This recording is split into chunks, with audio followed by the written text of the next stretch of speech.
Hello, today is the first week of the course Patterns and Recognitions, and we have a presentation about Ironman World Championship or marathon winning. We have to suggest our friend what's the predictions, what he or she has to do in order to win this championship. So based on my research, I gathered 2012, 2013, 2014, 2015, and 2016 World Championship Ironman results. Now in front of me, you see a 12:20, and as you see, Paige Jacobs is the winner. And I've separated the winners by color. Yellow is the first place, gray is the second place, orange is the third place, green fourth, and the blue is the fifth place.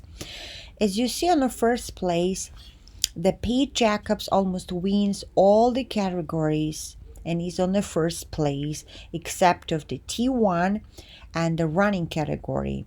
As you see, the second place, Andreas Rillert, beats in running category first place holder Pete Jacobs just only maybe I would say 30 seconds.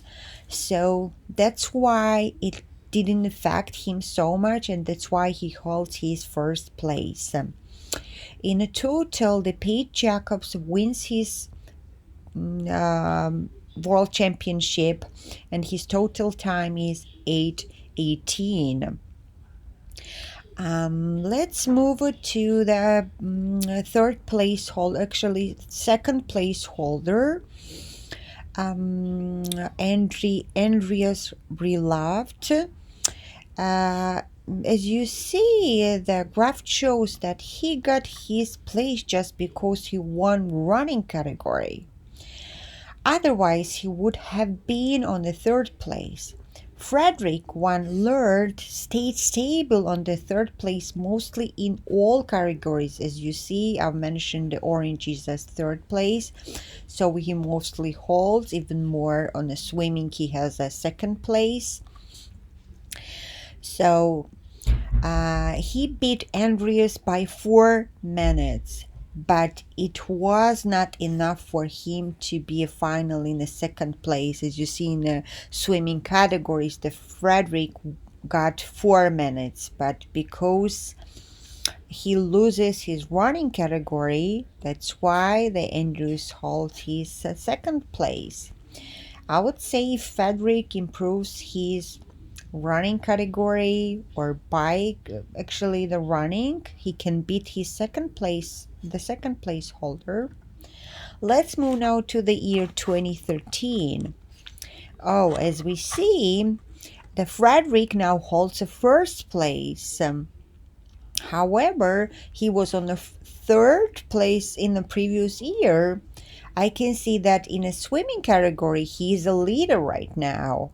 However, in T1, he holds a fourth place. By the way, the T1 and T2 are, for example, between swimming and bike, there is a time where you change, where you're preparing yourself for bike. So that's called T1. And between the bike and the running, there is a T2. That's where you prepare yourself for the running race.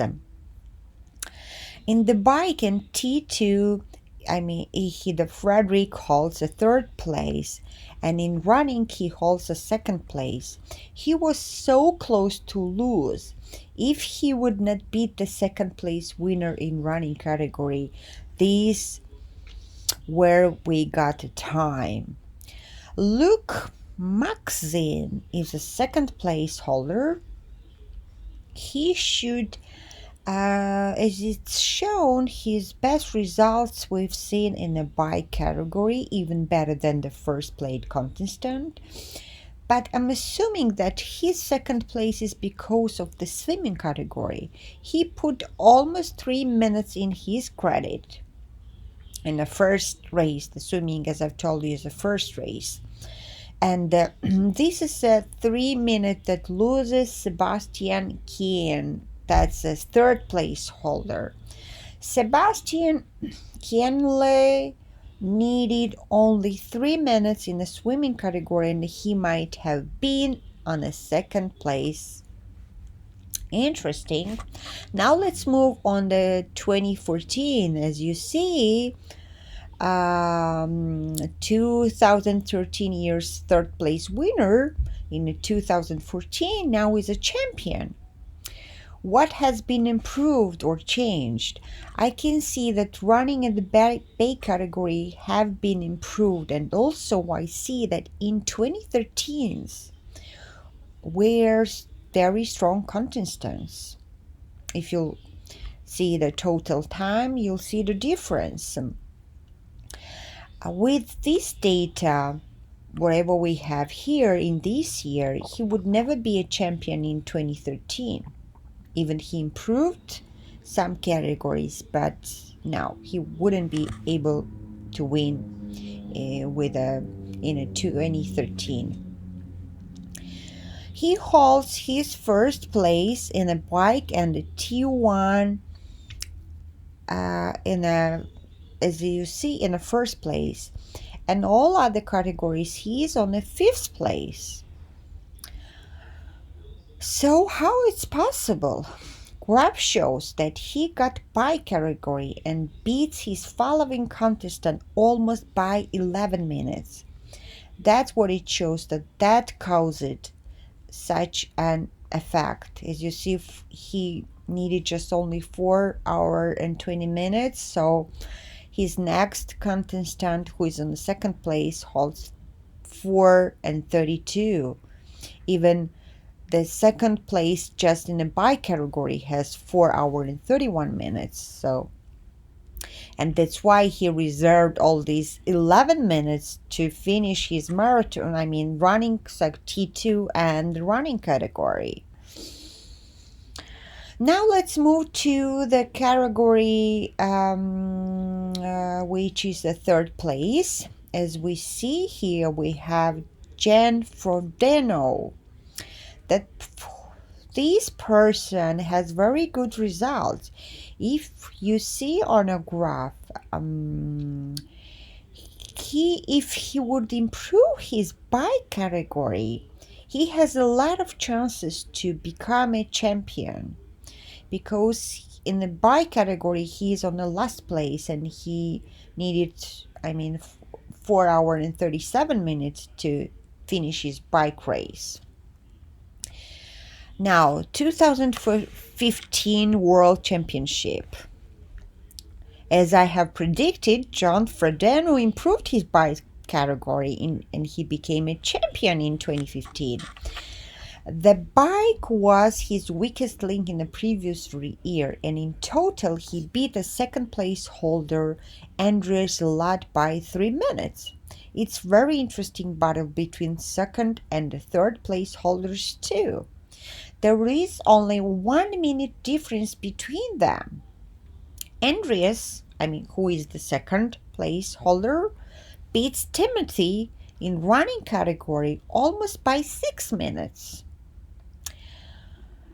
But Timothy, third place holder, beats Andrew, the second place holder, almost by 5 minutes in the category of biking.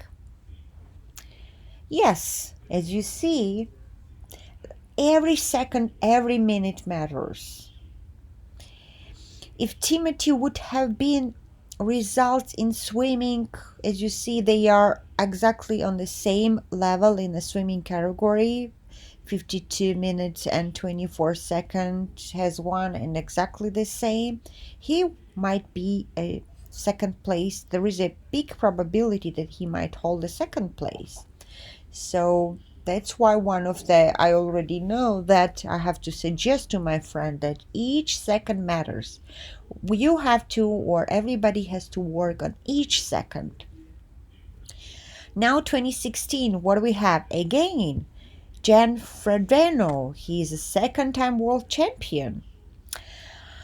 I'm looking at the total timing for race for past 2 years, and it's clear how total time for winning has been shortened.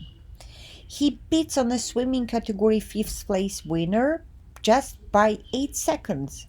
And then he holds so far like steady. I mean, because swimming is 48 minutes and 2 seconds. Then T1, on the T1 he is on the second place.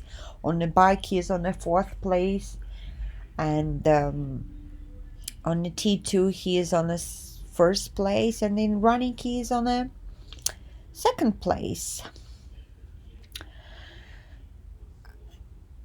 And in final, he's winning his race by 3 minutes and 32 seconds. Based on the research, wherever I did, I'm assuming that experience gives you ability to win a championship. Like Jane Frodeno. First time he was in the third place, and then last 2 years he's on a world champion. Even the previous names and last names I've seen during my research, I see that how they improving from year to year. That's why if my friend won't win in the first time, I'm suggesting him or her to go the next year. Also, I would suggest him to work on each second as much as possible. Time matters, therefore each second is valuable. As you see that, as I've mentioned just now, the probability of the winning swimming categories gives you more chances to be a leader. 4 out of 5 years all had one swimming category. I don't know, because it's a first race that might psychologically it helps you and gives you a drive to finish your race more with a strength and power, or I don't know what causes that. Okay, and here I would like to provide my reference, as you see, and my presentation has been ended. Thank you very much.